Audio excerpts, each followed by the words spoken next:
Students, isomerism को ले रहे हैं हम।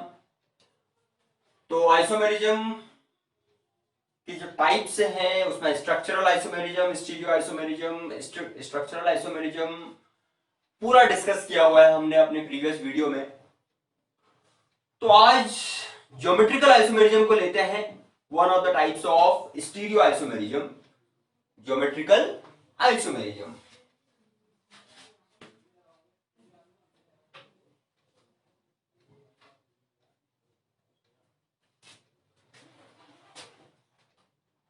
Geometrical isomerism. अब इसमें ध्यान रखने वाली चीजें क्या क्या हैं?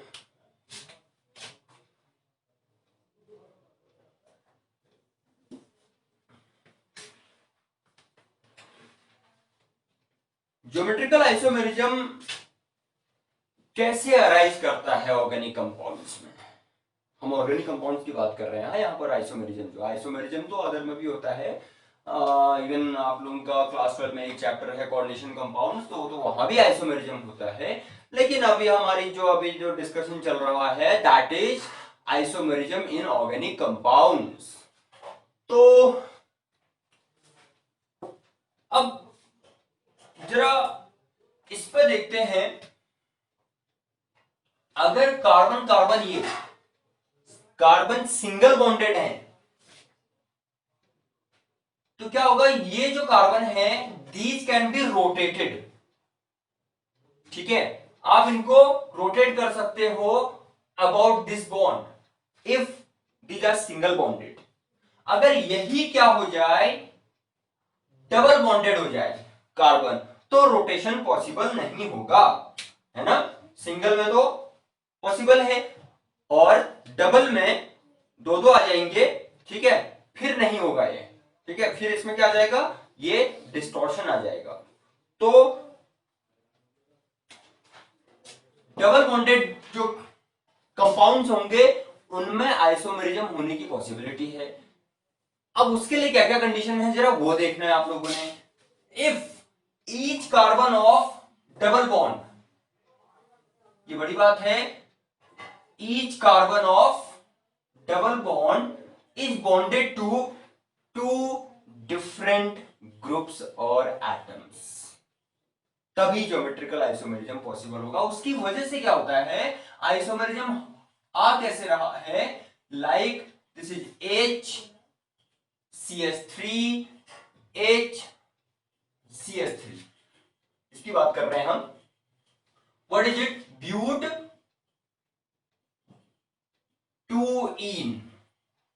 ब्यूटूइन। तो आप इसको अब डिफाइन कर सकते हैं ज्योमेट्रिकल आइसोमेरिज्म को कि it is a type of isomerism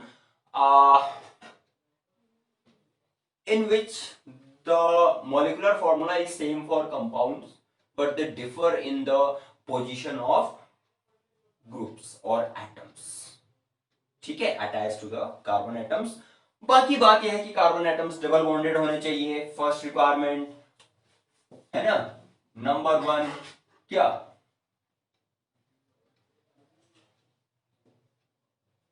requirements क्या क्या है? Number 1, carbon atoms should be double bonded।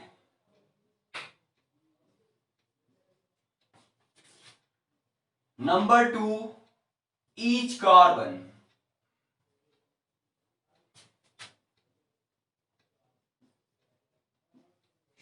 should be attached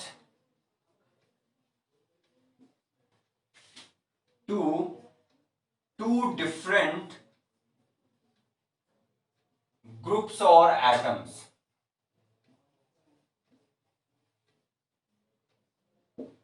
right, इस तरीके से फिर इसमें क्या रहता है, अब जब आइडेंटिकल ग्रुप्स, जैसे इसमें CH3 H एटम्स हो गए, आइडेंटिकल ग्रुप्स डबल बॉन्ड के सेम साइड हैं, तो दिस आइसोमर और दिस अरेंजमेंट इज कॉल्ड सिस।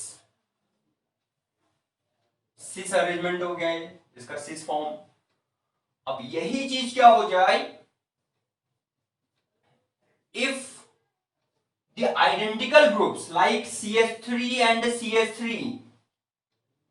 है ना, ये क्या है अपोजिट साइड में है, तो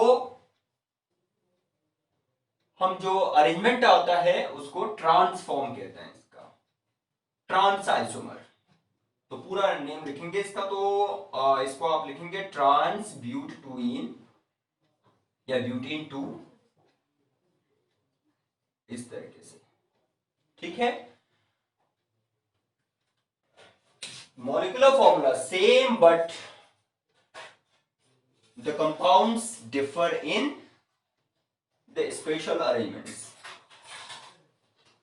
So here isomers differ in special, that is space related, in space arrangements।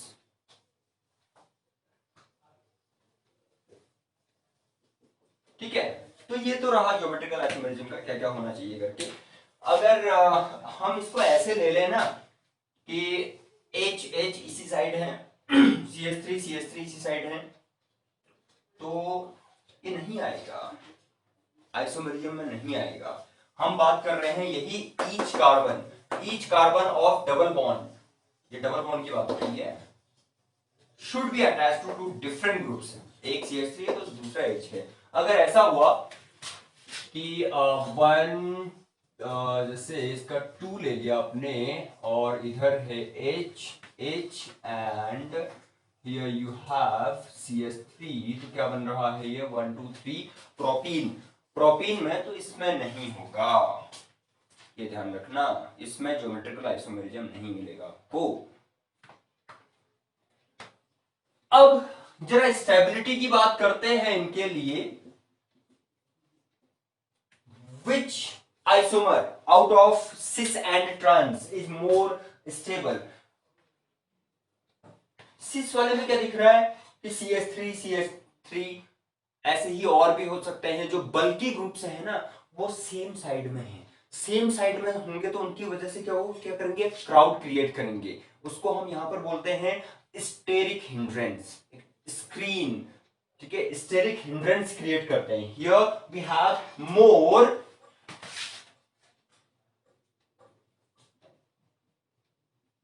Steric hindrance and यहां लेस स्टेरिक हिंड्रेंस। ये तो अपोजिट साइड है जो बल्कि ग्रुप से हैं।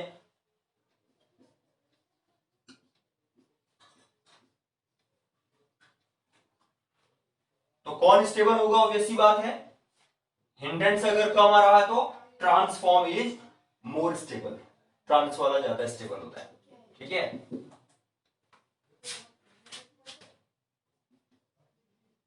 Trans isomer is more stable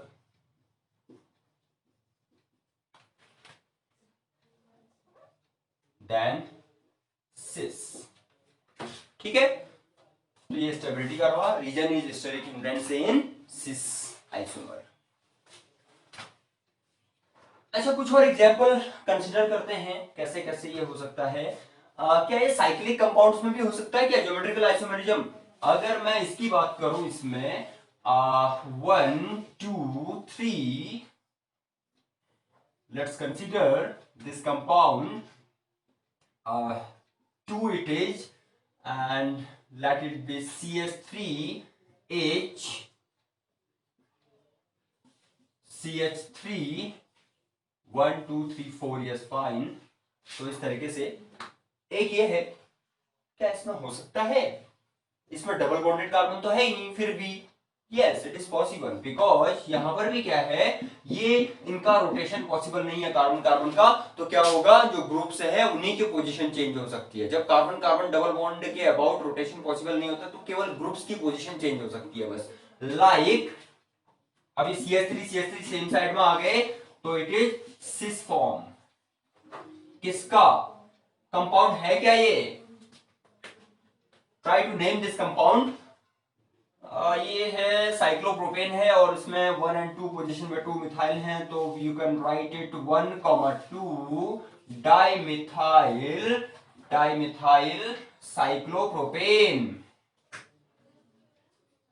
cyclopropane. Fine, this is this form and इसी का ट्रांसफॉर्म तो पॉसिबल है। हाउ? ऐसे करते हैं CS3 H CS3. Here these identical groups like HH and CS3 are on opposite sides of this carbon-carbon single bond in case of cyclo compounds. तो यहाँ पे H2 हो गया and this is your transform for this formula और name तो यही आएगा। अगर इनकी पूरी नेमिंग करनी होती है ना इवन IUPAC के अकॉर्डिंग भी, तो इनके आगे से सिस एंड ट्रांस लगा देना पड़ता है। Like we have written it clearly here, cis but 2ene and trans but 2ene। तो इस तरीके से उसका क्लू होता है कुछ ना कुछ कि वो सिस में है ट्रांस में है करके। तो इस तरीके से आप लोगों ने ज्योमेट्रिकल आइसोमेरिज्म को समझना है, ठीक है। और भी कुछ और एग्जांपल कंसीडर करते हैं, तो it is our second example and first one. Third क्या हो सकता है फिर? सी एक इस तरीके का ले लेते हैं, सी डबल बॉन्ड है और COH सपोज ये हो गया 1 2 3 H H, right. What is it? Butene तो है ये बट डायोइक है ये, butene dioic acid, butene dioic acid, ठीक है। COH COH are on same side, so cis cis butene dioic acid, या इसको हम मलेइक एसिड भी बोलते हैं। Maleic acid is its common name, ठीक है। डाइकार्बोक्सिलिक एसिड है मलेइक एसिड। इसका ट्रांस क्या आना चाहिए? कार्बन कार्बन डबल बॉन्ड, ये मेन चीज है। एंड तो ट्रांस में COH COH को अपोजिट साइड में ले आएंगे हम, COOH and here also COOH H and H, right? तो ये बना आपका ट्रांस ब्यूटीन डायोइक एसिड,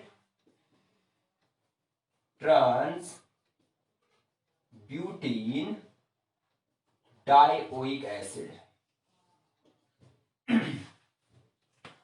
अच्छा, तो ये बड़ी गजब बात है यहाँ पर, जो हम ये आइसोमर ये वो इनकी बात करते हैं, वो तो खैर हमें स्ट्रक्चरल आइसोमेरिज्म में भी मिला। लाइक जैसे इथेनॉल है, ethanol is isomeric to dimethyl ether, दोनों एकदम अलग कंपाउंड हैं। एक अल्कोहल है दूसरा ईथर है, तो उनकी प्रॉपर्टीज अलग है, रिएक्शंस अलग हैं, मेथड्स ऑफ प्रिपरेशन अलग हैं। तो ये भी ऐसा ही एक और ना, ये सब अलग अलग हैं, इनके melting point different, boiling point different, properties different, तो ये भी डिफरेंट चीजें हैं।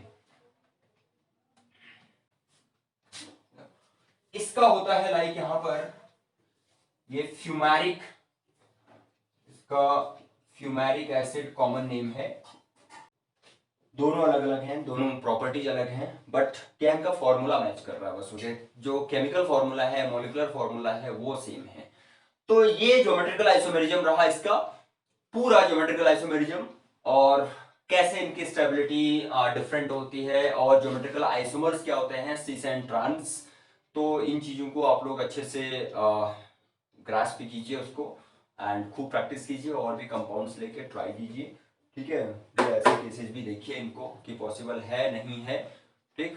तो keep watching and keep practising, don't forget to subscribe our channel. Thank you for watching.